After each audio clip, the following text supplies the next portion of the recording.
Jaunā balkonu nesošo augstuma tiltiņu pārāvumu aprēķina programma Šoks Kalix. Jaunā programma visu aprēķinu un elementu izvēli padara ārkārtīgi vienkāršu. Balkons pats par sevi ir sarežģīta konstrukcija, un modernā arhitektūra prasa balkoniem lielus laidumus.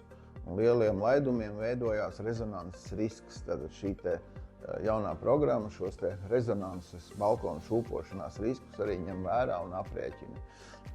Ir arī dažādas sarežģītas balkonu formas, iekšējie stūri, ārējie stūri, veidojās krustenisks stiegrojums, veidojās aizsargkārtas problēmas stiegrojumam.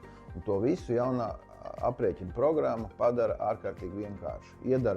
Ievadam augstumu, platumu, balkonu biezumu un laidumu, nospiežam pogu aprēķināt, un mums ir rezultāts. Mēs esam izvēlējušies elementus, kurus mēs pārsūtam ražotājiem, un viss tas process praktiķiem kļūst ļoti vienkārši. Tāpēc ir jaunā balkonu nesošo tiltiņu aprēķina programma Šoks Kalix.